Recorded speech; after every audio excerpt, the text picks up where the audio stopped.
నమస్తే అందరికి. Moosapet Anjaneya Nagar road number 9లో కూడా చాలా వివాదం అయితే చోటు చేసుకుంది అనుకోవచ్చు. అక్కడ ఉన్న కాలనీ వాసులందరూ కూడా జోనల్ కమిషనర్ ఆఫీస్ దగ్గర కూడా వచ్చి నిరాహార దీక్ష అయితే చేస్తున్నారు. అయితే అక్కడున్న పార్కును కావచ్చు, అక్కడున్న రోడ్డును కూడా చెత్తతో నింపివేయడం కావచ్చు, అలాగే అక్కడున్న పార్కును కూడా కబ్జా చేస్తున్నారు. దానిపై మాకు ఎలాంటి న్యాయం జరగట్లేదు. ఇంతవరకు హైడర్ రంగనాథ్ను కలిసిన వాళ్ళందరినీ కూడా కలిసిన 2 సంవత్సరాలు అవుతున్నాగా దానికి కేటాయించిన డబ్బులు కూడా ఉపయోగించట్లేదు, వర్క్ కావట్లేదు, వర్క్ చేయట్లేదు. అక్కడ వేరే మతస్థులు అక్కడికి వచ్చి కూడా జెండా పెట్టారు, దాన్ని తొలగించి మళ్ళీ ఫెన్సింగ్ వేసినా కానీ ఇంతవరకు కూడా వర్క్ స్టార్ట్ అవ్వట్లేదు అని చెప్పడం కూడా చూస్తున్నాం. ఈ కాలనీ వాసులందరూ కూడా చాలా కూడా గోసపడుతున్నట్టు కూడా తెలుస్తుంది. ఇక్కడ వచ్చి నిరాహార దీక్ష చేస్తున్న ఇక్కడ జోనల్ కమిషనర్ ఆఫీస్కి వచ్చి ఐఏఎస్ అపూర్వ చౌహాన్ కూడా కలవడం కూడా జరిగింది. కలిసినా కానీ వాళ్ళందరికీ మేము పాత అయిపోయినాం తప్ప మాకు ఎలాంటి న్యాయం అయితే జరగట్లేదని చెప్పి ఇక్కడ వాళ్ళందరూ కూడా ధర్నా చేయడం అయితే చూస్తున్నాం. ఇక్కడ వాళ్ళతో మాట్లాడే ప్రయత్నం అయితే చేద్దాం. అసలు ఏం జరిగింది, సమస్య ఏమై ఉంటుంది, సమస్య ఎలాంటి వాటిపైన అనే దానిపై కూడా మనం మాట్లాడే ప్రయత్నం అయితే చేద్దాం. రాండి. మా పార్క్ ల్యాండ్ ని జిహెచ్ఎంసి వాళ్ళు 50 lakhs అమౌంట్ రిలీజ్ చేసిన తర్వాత కూడా, ఫండ్ రిలీజ్ చేసి హైడ్రా కాపాడిన తర్వాత కూడా ఈ మన లోకల్ కార్యాలయానికి వస్తే, మున్సిపాలిటీకి వస్తే జెడ్సీ గారు అపూర్వ చౌహాన్ గారు, పేరు కూడా చెప్తున్నానండి నేను, కూకట్పల్లి జోన్ లో అపూర్వ చౌహాన్ గారు, మీ ట్రూ కాపీ తీసుకురండి, దాంట్లో మీ పార్క్ ల్యాండ్ అవునా కాదా చూస్తాను నేను అని అంటే, ఈ ట్రూ కాపీ మేము ఆల్రెడీ ఆఫీసులకి అప్లికేషన్ పెట్టుకున్నామండి, వాళ్ళు ఇంకా మమ్మల్ని ఆఫీస్లో చుట్టూ చెప్తున్నారు, ఇవ్వలేదు. అయితే మా కాలనీ వాసులు ఎవరైతే ఉన్నారో వాళ్ళలో ఒక పెద్ద ఆయన మేము పడుతున్న కష్టాన్ని చూసి, అమ్మ నా దగ్గర ఉంది మీరు రండి బాబు నేను ఇస్తాను అని అంటే, ఆయన దగ్గర ఉన్న కాపీ బదులుగా తెచ్చుకున్నామండి.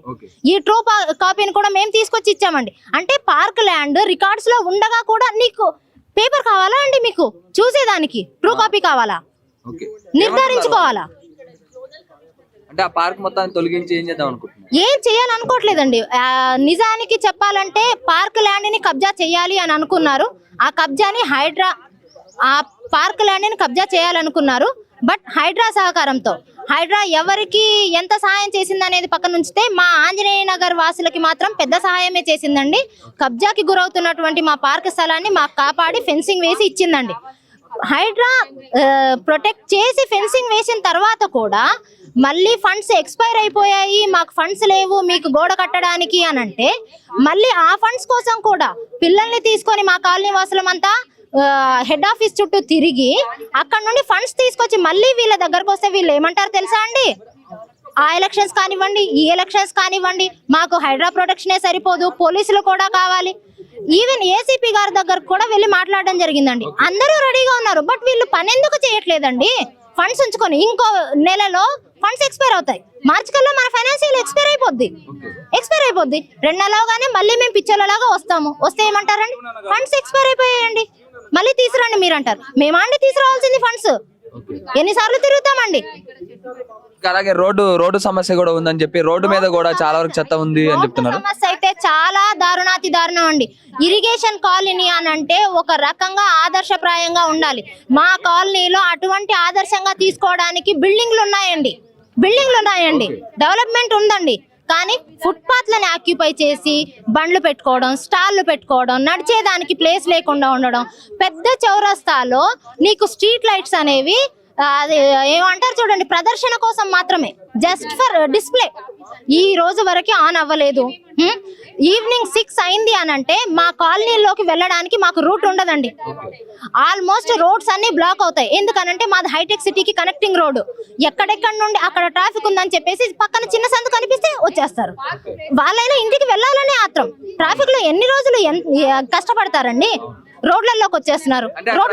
అక్కడ మేము చూసినట్లయితే మేము అక్కడ ఒక చెత్త కుప్పని అయితే చూసినాం. చెత్త కుప్పని మీ దారి నుంచి మీ అపార్ట్మెంట్స్ దగ్గర ఉన్న వాళ్ళు వేసినట్ట, లేకపోతే బయట నుంచి ఎవరో తీసుకొచ్చి అక్కడ వేసినట్ట? బయట నుంచి ఎవరు రాడండి. మా రోడ్ నెంబర్ 9 ని క్రాస్ అయితే కిందకి గల్లీలు ఉన్నాయండి. తప్పుగా అనుకోవద్దు, వాళ్ళ స్తోమతని బట్టి వాళ్ళ ఇళ్లలో వాళ్ళు ఉంటున్నారు, మా స్తోమతని బట్టి మా ఇళ్లలో మేము ఉంటున్నాం. చెత్త బండ్లు వస్తాయండి, కానీ ఎవ్వరూ చెత్త బండ్లకి వెయ్యరండి. ఎప్పుడైతే పనికి వెళ్తూ ఉంటారో ఆ టైంలో నైట్ 8 o'clock నుండి స్టార్ట్ అవుతుందండి, ఎర్లీ మార్నింగ్ 4-5 వరకు కంటిన్యూ అవుతుంది. మీరు ఇప్పుడు చూసింది క్లియర్ చేసిన చెత్త, క్లియర్ చేస్తేనే ఆ మాదిరిగా ఉంది, ఇంకా ఉంది అంటే మీరు అర్థం చేసుకోవచ్చు ఎలా ఉంటుందో రోజు మా పరిస్థితి. ఇంకో దారుణమైన విషయం ఏంటంటే, మాకు ఏ స్కూల్ బస్సు లోపలికి రాదండి. మీరు మమ్మల్ని చూసిన ఆ లొకేషన్ లోకి వచ్చి మేము పిల్లల్ని బస్ ఎక్కించాలి. అంటే అక్కడ నుంచి ఎంత దూరం ఉన్నా అక్కడికి వచ్చి ఎక్కించాలి. ఎందుకనంటే ముందుకు వెళ్ళడానికే లేదండి. ఎప్పుడు మొత్తం కంప్లీట్ గా చెత్త బండ్లు, అనాథరైజ్డ్ పార్కింగ్, ఎక్కడెక్కడ బండ్లో వచ్చి తీసుకొచ్చి పెడతారు. ట్రాఫిక్ పోలీస్ వాళ్ళకు కూడా ఇన్ఫార్మ్ చేయడం జరిగింది. బట్ ఎటువంటి తీసుకుంటాం, చర్యలు తీసుకుంటాం. బట్ ఈ బండి పెట్టిన అతను ఎవరో తెలిస్తే కదండి, వాళ్ళైనా చలాన్లు ఎన్నిసార్లు వేస్తారు? అంటే చర్య తీసుకుంటామని చెప్తున్నా, ఇంకెప్పుడు తీసుకుంటారంట చర్య? అందుకోసమే ఇంకెప్పుడు తీసుకుంటారో తెలియకే ఈ రోజు మేము ఇలా కూర్చోవడం జరిగిందండి. అంటే ఎన్ని రోజుల నుంచి మీరు ఇదంతా పోలీసులకు కావచ్చు ప్రతి ఒక్కరు కూడా చెప్పడం జరుగుతుంది, ఈ చెత్త అక్కడ క్లియర్ చేయకపోవడంపై జిహెచ్ఎంసీ వాళ్ళు కావచ్చు, అలాగే మీ కాడున్న పార్కును కూడా కబ్జా చేశారని చెప్తున్నారు. ఏ విధంగా కబ్జా చేశారు, అంటే కబ్జా గురైందని మీకు ఎప్పుడు తెలిసింది? అంటే చాలా సంవత్సరాల నుంచి మేము పోరాడుతున్నామండి. ఆ ఏరియా అలానే ఉంటుంది, ఏ మార్పు లేదండి. ఇప్పుడు 10th క్లాస్ మా అమ్మాయి స్కూల్, అన్నిసార్లు ఆమెకి వెళ్ళి మేము తీసుకురావాలంటే మేము ఉండం కదండి, ఏదో పనుల మీద ఉంటాం. కానీ అక్కడ నుంచి మా ఇంటికి రావడానికి మాకు భయం అండి. వెళ్తూ ఆటోల్లో ఖాళీగా ఉంటాయి, వెహికల్స్ అన్ని ఖాళీ ఉంటాయి, అందులో కూర్చొని గంజాయి తాగుతారు, సిగరెట్లు తాగుతారు. వాళ్ళ ముంగటి నుంచే మా ఆడపిల్లలు రావాలండి. వాళ్ళు కామెంట్ చేస్తారు, అన్ని చేస్తుంటారు. వాళ్ళు ఇంకా మత్తులో ఉంటారు కదా, మా ఇంటి ముంగటి నుంచే ఆ వెహికల్స్ ఉంటాయి, అవి దాటుకుంటే రావాలండి పిల్లలు. అన్ని అవుతున్నాయి అంటే అండి. అంతే అండి, ఆ వెహికల్స్ అలాగే ఉంటాయి. వీళ్ళు పాపం పోలీసు వాళ్ళు వచ్చి తీసినా మళ్ళీ నెక్స్ట్ డే మళ్ళీ అక్కడే పెడతారు. తీసుకోవడం సమయానికి కావాల్సినట్టుగా తొలగిస్తారండి, సమయానికి తొలగిస్తారు. మేము అర్ధరాత్రులు కాపు కాచుకొని ట్రాఫిక్ వాళ్ళకి ఫోన్లు చేసి, సార్ మీరు సైరన్ వేసుకొని రావద్దు, దయచేసి సైరన్ వేసుకొని వస్తే వాళ్ళు ఉండరు పిల్లలు అని అంటే, పిల్లల్ని కాచుకొని అట్లా చీకట్లో నిల్చొని వాళ్ళని చూస్తూ పట్టించిన రోజులు కూడా ఉన్నాయండి. దెబ్బలు తిన్నా కానీ వాళ్ళకి మత్తులో తెలియదండి, దెబ్బలు తింటారు వెళ్ళిపోతారు, మళ్ళీ ఇంకో 4 రోజులకు మళ్ళీ వచ్చి అక్కడే కూర్చుంటారు. టీచ్ చేయడం అని అంటే లేట్ నైట్ మేము అసలు పిల్లల్ని బయటకు పంపే సాహసమే చేయట్లేదు కదండి, ఛాన్సే లేదండి. మీకు ఒకవేళ మన అపార్ట్మెంట్ లో కారో, మన తెలిసిన వాళ్ళ కారో, మన తెలిసిన వాళ్ళ ఆటోనో అని అంటే మన వాళ్ళదే అని చెప్పేసి మనం అక్కడ నుండి మూవ్ అవడానికి ట్రై చేస్తాం. అసలు అది ఎవరిదో తెలియనప్పుడు, అందులో ఎవరుంటారో తెలియనప్పుడు ఎలా వెళ్ళగలం చెప్పండి? వెళ్ళలేం కదా. అవునండి, ఆంజనేయ నగర్ రోడ్ నెంబర్ 9 లో కూడా ఆ రోడ్డు ఒక్కటే రోడ్డు, దానికి కనెక్టింగ్ ఉంది. హైటెక్ సిటీ కనెక్షన్ ఉండడం వల్ల అక్కడ వాళ్ళందరూ కూడా ఎప్పుడైనా ట్రాఫిక్ అయితేనే ఉంది. అలాగే అక్కడున్న ప్రతి ఒక్క గ్రామస్తులు కావచ్చు, అక్కడున్న అపార్ట్మెంట్ లో ఉండే ప్రతి ఒక్కరు కూడా అక్కడికే తీసుకొచ్చి ఆ రోడ్డు మీద చెత్త వేయడం కావచ్చు. అక్కడ వాళ్ళందరూ కూడా అంటే స్టూడెంట్స్ వాళ్ళందరూ కూడా సిగరెట్ తాగడం కావచ్చు, గంజాయి తాగడం కావచ్చు, అలాంటివి చాలా వరకు కూడా ఫేస్ చేస్తున్నారు. వాళ్ళ పిల్లలను కూడా వాళ్ళు బయటికి పంపించడానికి చాలా అంటే చాలా కూడా భయపడే పరిస్థితి కూడా అక్కడ ఉందని చెప్పుకోవచ్చు. అలాగే ఇక్కడున్న వాళ్ళందరినీ కూడా అడుగుదాం, అసలు పార్కు ఎలా కబ్జాకు గురి కాబడింది, లేకపోతే అక్కడ ఉన్న రోడ్డు కూడా ఎలా చెత్త వేసి వాళ్ళందరూ కూడా ఎలా క్లీన్ చేయలేకపోతే జిహెచ్ఎంసీ కూడా తగిన చర్యలు తీసుకోవాలి. చెప్పినా కానీ జిహెచ్ఎంసీ వాళ్ళు పనిచేస్తున్నా కానీ మళ్ళీ 2 రోజుల తర్వాత అయినా మళ్ళీ ఆ చెత్త అక్కడే ఉంటుంది. ఎన్నిసార్లు క్లీన్ చేసినా కానీ మళ్ళీ ఆ చెత్త అక్కడే వేస్తున్నారు. అలాగే పార్కు కూడా చాలా వరకు కూడా కబ్జా కాబడింది. మేము లేఅవుట్ తీసుకొచ్చి చూపించాలని చెప్తున్నా, లేఅవుట్ తీసుకొచ్చి చూపించినాక మళ్ళీ పర్మిషన్ తీసుకొని రావాలని చెప్పి కూడా వాళ్ళందరూ కూడా అంటున్నారని చెప్పి కూడా చెప్తున్నారు. అయితే మనం మాట్లాడదాం ఇక్కడ. అన్న చెప్పండి అన్న, అసలు ఏమైంది, ఏంది పరిస్థితి? ధర్నా చేస్తున్నారు ఇక్కడ ఆఫీస్లో కూడా, కమిషనర్ రావాలని చెప్పి కూడా నినాదాలు అయితే చేస్తున్నారు, ఏమైంది సార్? యాక్చువల్గా నా పేరు సతీష్ అండి, నేను రోడ్ నెంబర్ 9 ఆంజనేయ నగర్ నుంచి. మేము అందరి లీడర్స్ దగ్గరికి వెళ్ళి పార్క్ డెవలప్ చేయాలని చెప్పేసి మేము రిక్వెస్ట్ చేయడంతో 2023లో పార్క్ది మనకి 50 lakhs అనేది శాంక్షన్ అయిందండి. శాంక్షన్ అయిన తర్వాత మాకు ఒక 5 to 6 months తర్వాత వర్క్ స్టార్ట్ అయింది. వర్క్ స్టార్ట్ అయిన తర్వాత కొందరు దుష్టశక్తులు వచ్చేసి ఆ వర్క్ని ఆపడం జరిగింది. వాళ్ళని బెదిరించి చేసి వాళ్ళని కాంట్రాక్టర్ని ఎల్లగొట్టడం జరిగింది. తర్వాత మేము మళ్ళీ ఏం చేసామంటే ఇక్కడ లీడర్స్ కొంచెం అపోజ్ చేస్తున్నారని చెప్పేసి మేము మళ్ళీ హైడ్రాని అప్రోచ్ అయ్యామండి. ఒక 1.5 year బ్యాక్ హైడ్రాని అప్రోచ్ అయిన తర్వాత వాళ్ళ దగ్గర చాలా సార్లు రిక్వెస్ట్ చేసి రంగనాథ్ సార్ని కలిసాము. కలిసిన తర్వాత రంగనాథ్ సార్ కూడా మాకు సపోర్ట్ చేసి మాకు ఆ పార్క్ అనేది కంచెలు వేసి ప్రొటెక్ట్ చేయడం జరిగిందండి. అది జరిగేసి మాకు 1 సంవత్సరం అవుతుంది. రంగనాథ్ సార్ స్వయంగా మా అందరి ముందు ఇక్కడ ఉన్న జెడ్సీకి కాల్ చేసి ఈ పార్క్ని డెవలప్మెంట్ చేయమని చెప్పేసి కోరారండి. ఫస్ట్ టైం ఒకసారి కోరారు, మళ్ళీ తర్వాత మేము ఒక 2-3 వీక్స్ తర్వాత మళ్ళీ వెళ్ళడం జరిగింది. ఎందుకు మీరు స్టార్ట్ చేయడం లేదు, ఎక్కడ ఆగింది అని చెప్పేసి సార్ మళ్ళీ క్వశ్చన్ చేస్తే లేదండి మేము స్టార్ట్ చేస్తాము, మాకు అక్కడ కొంచెం పోలీస్ ప్రొటెక్షన్ కావాలి అని చెప్పేసి చెప్పడం జరిగింది.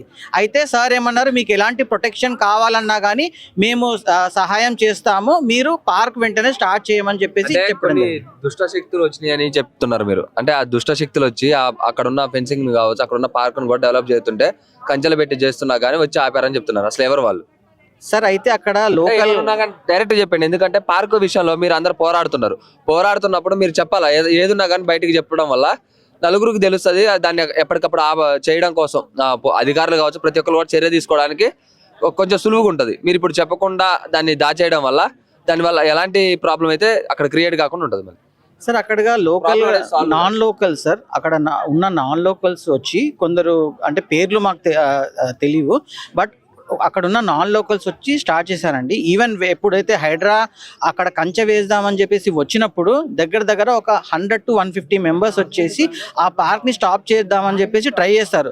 సార్ వాళ్ళు మళ్ళీ వెంటనే అడిషనల్ ఫోర్స్ని తీసుకొచ్చి వాళ్ళని అక్కడ అందరినీ ఆపి ఆ కంచెని వేయడం జరిగిందండి. అక్కడ ఏంటంటే యాక్చువల్గా వేరే మతస్థులది ఒకటి జెండా ఒకటి ఉందన్నమాట. ఆ జెండాని తొలగించడం జరిగింది. జెండా తొలగించిన తర్వాత మళ్ళీ ఆ కంచెని రంగనాథ్ గారు వేసి ప్రొటెక్ట్ చేస్తారు. ఇందాక మీకు చెప్పినట్లయితే 2-3 సార్లు జెడ్సీకి స్వయంగా రంగనాథ్ సార్, అంటే ఎంత పవర్ఫుల్ మ్యాన్ రంగనాథ్ గారు, కాల్ చేసి జెడ్సీ గారికి వర్క్ స్టార్ట్ చేయమన్నా కానీ స్టార్ట్ చేయట్లేదు. అంటే ఏమి అంటే దుష్ట శక్తులు వీళ్ళ వెనకాల ఉన్నాయి, అంటే జెడ్సీ గారికి ఏమన్నా రాజకీయంగా ఏమన్నా ఒత్తిడి ఉందా అనేది మాకు అర్థం కావడం లేదు. ఎందుకంటే ఇక్కడ మేము కాలనీలో ఎన్నో సమస్యలు ఉన్నాయండి. ఆ సమస్యలన్నీ కొంచెం లేట్ అయినా కానీ అవన్నీ సాల్వ్ చేస్తున్నారు. బట్ ఈ పార్క్ విషయానికి వచ్చేసరికి వాళ్ళు చాలా నిర్లక్ష్యంగా వ్యవహరిస్తున్నారండి. ఎందుకు అనుకోవచ్చు, అంటే మీరు వేరే మతస్థులు అక్కడ జెండా కూడా పెట్టారని చెప్తున్నారు. ఆ జెండా పెట్టడం వల్ల అంటే వేరే మతాల వాళ్ళు అక్కడ ఏమన్నా ఒత్తిడి చేస్తున్నారు అనుకోవచ్చా? సార్ అది కూడా వాస్తవం అని అనిపిస్తుంది సార్. ఎందుకంటే సంవత్సరం అయిందండి. అయితే ఇక్కడ ఏం కడదాం అనుకుంటున్నారు మరి? యాక్చువల్గా ఏంటంటే సార్, అక్కడ జెండా పాతడం జరిగింది, తర్వాత దాన్ని తొలగించారు. అయితే అక్కడ రిజాల్వ్ అయిపోయింది ఇష్యూ, బట్ వర్క్ అనేది స్టార్ట్ అవ్వట్లేదు. ఎందుకు స్టార్ట్ అవ్వట్లేదు అనేది ఇక్కడ మాకు పెద్ద క్వశ్చన్ మార్క్ అయిందనమాట. ఎందుకంటే ఫ్రాంక్గా చెప్పాలంటే ఈ క్వశ్చన్లో ఎందుకు ఆపారు అనేది మీరు జెడ్సీ గారిని అడిగి తెలుసుకోవాలి. ఆయనకి ఏం ప్రెజర్స్ ఉన్నాయనేది ఆయనే చెప్పాలి, మాకు తెలియదు. మా ముందు రంగనాథ్ గారు చాలాసార్లు ఫోన్ చేసి చెప్పారు, ఈయన ఆపుతున్నాడు. మేము ఆఫీస్కి వచ్చినప్పుడల్లా కూర్చోబెట్టి 2-3 గంటలు 4 గంటలు కూర్చోబెట్టి ఆయన వెళ్ళిపోతాడు. ఓకే, అలా చాలాసార్లు కలిసాం, ఆఫీస్లో మానేసుకొని చేసాం. మీరు ఆయన క్వశ్చన్ చేయాలి. ఇప్పుడు మీకు మీరు ఎందుకు చేయగలుగుతాం? ఒకసారి ఫండ్ అది ఆయనకు రాజకీయ ఒత్తిడి ఉందని మేము అనుకుంటున్నాం. మాదంతా ఓహే. రియల్ అంటే మీరు ఆయన పిలిపించాలి, ఆయన అడగాలి. ఒకసారి 3 సార్లు మమ్మల్ని కూర్చోబెట్టి వెళ్ళిపోతాడు ఆయన. 3-4 సార్లు వెయిట్ చేసి లా నుంచి చూసి వెళ్ళిపోతాడు. అంటే అడగలేదా మీరు ఎందుకు మమ్మల్ని వచ్చినప్పుడు కూర్చోబెడుతున్నారు, కూర్చోబెట్టినా కూడా మమ్మల్ని ఎందుకు అక్కడ మా దగ్గర ప్రాబ్లం అడగకుండా వెళ్ళిపోతున్నారని? ఒకటే డిప్లొమాటిక్ ఆన్సర్, చేద్దాం చూద్దాం అంతే. చూద్దాం చేద్దాం అనే దానికి పరిశీలించాలి. ఎప్పుడు చేయలేదు. పరిశీలిస్తే ఇక్కడ దాకా రాదు కదా. ఇప్పుడు అది కట్టేస్తే ఎప్పుడో ఇష్యూ సాల్వ్ అయిపోయింది. మీరు ఆయన పిలిపించి అడగాలి, మీకు అసలు ఏం ఒత్తిడి ఉందో ఏంటనేది ఆయనే చెప్పాలి. చౌహాన్, అపూర్వ చౌహాన్. అది ఆయన మీరు క్వశ్చన్ చేయాలి. ఇప్పుడు మా ఆంజనేయ రోడ్ నెంబర్ తప్పుడు మీరు క్వశ్చన్ చేయాలి. సరే, పార్క్ విషయం పక్కన పెడదాం. అయితే రోడ్డు సమస్య చూద్దాం.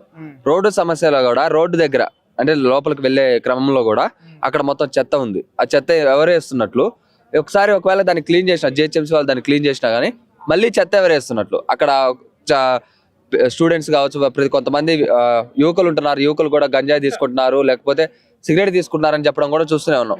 అంటే ఇవన్నీ ఎందుకు పట్టించుకోలేకపోతున్నారు? అది నేను మీరు జిహెచ్ఎంసీ 3 సార్లు అండి కంప్లైంట్ చేయకుండా ఎలా ఉంటాం? ఇంత ఈ కంప్లైంట్ చేయకుండా ధర్నా చేయం కదా. మేము చాలా సార్లు కంప్లైంట్ చేసాము, వాళ్ళ దగ్గర నుంచి ఎటువంటి ప్రాపర్ రెస్పాన్స్ రాలేదు. ఫండ్ ఒకసారి ఎక్స్పైర్ అయిపోయింది, మళ్ళీ మేము ఒత్తిడి తెస్తే మళ్ళీ కొత్తగా ఫండ్ వచ్చింది, మళ్ళీ అది ఎక్స్పైర్ అయిపోతే రెడీగా ఉంది. ఇప్పుడు వరకు చేద్దాం చూద్దాం అనే కానీ పనులు అయితే స్టార్ట్ చేయట్లేదు. అది మీరు ఆయన్ని కరెక్ట్ గా ఏం ఒత్తిడి ఉందో ఆయన్ని దగ్గర నుంచి అపూర్వ చౌహాన్ మీ దగ్గర మీరు క్వశ్చన్ చేయాలి ఆయన్ని. మా రోడ్ నెంబర్ తరపున మీరు క్వశ్చన్ చేయాలి.